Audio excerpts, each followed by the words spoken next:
मधु और केटव को ब्रह्मा जी भगवान विष्णु के पास ले जाते हैं और जब दोनों को ले जाते हैं तो भगवान से प्रार्थना करते हैं, हे प्रभु ये दोनों मुझे खाने के लिए आए थे, आप कृपया कर अपनी निद्रा से जागृत होइए। तब भगवान विष्णु जागृत नहीं होते हैं, तब भगवती आदि पराशक्ति की वह स्तुति करते हैं, या देवी सर्वभूतेषु शक्ति रूपेण संस्थिता नमस्तस्यै नमस्तस्यै नमस्तस्यै नमो नमः। कि हे शक्ति के स्वरूप में विराजमान होने वाली अखिल कोटि ब्रह्मांड नायिका भगवती राजराजेश्वरी, हम पर प्रसन्न होकर भगवान विष्णु की निद्रा छुड़वाइए। तो कहते हैं भगवती की कृपा से भगवान विष्णु निद्रा से जागृत होते हैं। बोलिए विष्णु भगवान की। और भगवान विष्णु अपनी नेत्रों को खोलते हैं और भगवान विष्णु के सामने ब्रह्मा जी हाथ जोड़कर खड़े हुए थे, दीन भाव से रुदन कर रहे थे कि हे प्रभु यह दोनों ही दैत्य मुझे खाने के लिए दौड़े, तो मैंने इन दोनों को आपके पास लेकर आया हूं, आप कृपया कर इन दोनों का संहार कर दीजिए।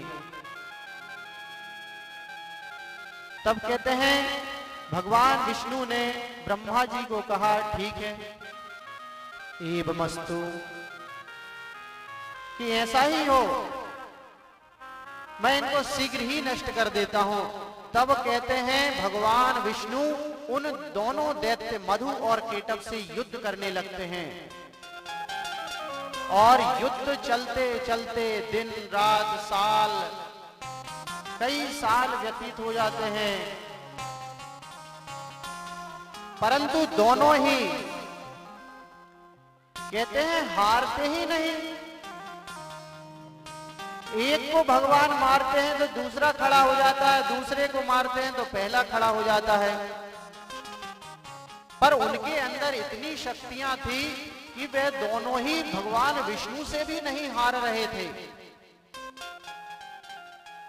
भगवान विष्णु 5000 वर्ष तक भगवान विष्णु उन दोनों दैत्यों से युद्ध करते रहे। 5000 वर्ष पर्यंता युद्ध किए श्री लक्ष्मी कंता। 5000 वर्ष तक भगवान विष्णु उन दोनों से युद्ध करते रहे, पर वे दोनों ही नहीं थकते। जब भगवान विष्णु थक गए तब उन्होंने कहा, हे दैत्यों मुझे कुछ समय दीजिए। तब भगवान विष्णु कुछ समय के लिए विश्राम करते हैं और वह युक्ति सोचने लगते हैं कि आखिर इन दोनों का वध क्यों नहीं कर पा रहा हूं मैं, इनको किसकी इतनी शक्ति प्राप्त है जिसके कारण मैं इन दोनों का वध नहीं कर पा रहा हूं। तब उन्होंने ध्यान लगाया और ध्यान लगाकर उन्होंने भगवती की स्तुति की। जब कहते हैं भगवती की उन्होंने स्तुति की भगवान विष्णु ने, तो भगवती ने उनको आकाशवाणी के माध्यम से बताया कि हे नारायण, यह दोनों मेरी ही शक्ति से ओतप्रोत है, इसलिए आप भी इन दोनों का वध नहीं कर पा रहे हैं। तब भगवान विष्णु कहते हैं कि हे माता भगवती, ये दोनों बड़े ही असुर शक्तिशाली हैं, मैं क्या करूं जिसके कारण यह मारे जाए। तब मां भगवती बोलती है कि आप इनके सामने दीन भाव से जाइए और इनसे कहिए कि मैं युद्ध में हार गया हूं, और इनसे कहिए कि आप ही बहुत बड़े हैं, आप मुझसे बड़े हैं, और बड़े बड़े कहते हुए इनसे वरदान मांगिए आप दोनों से।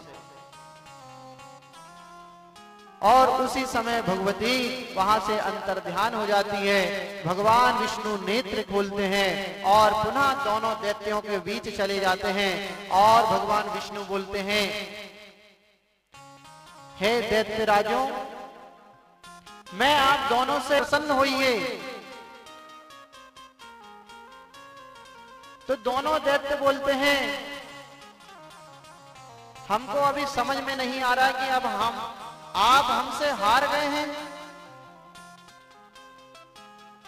अरे आपने तो बड़े बड़े असुरों को हराया है, बड़े बड़े असुरों का आपने वध किया है, अभी आप इतने जल्दी हताश कैसे हो जाते हैं? तो भगवान विष्णु बोलते हैं, हे दैत्यों, मैं तुमसे कुछ मांगना चाहता हूं।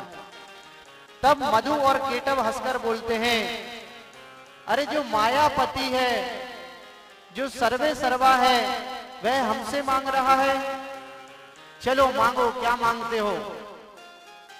तब भगवान विष्णु बोलते हैं, हे मधु और केटव,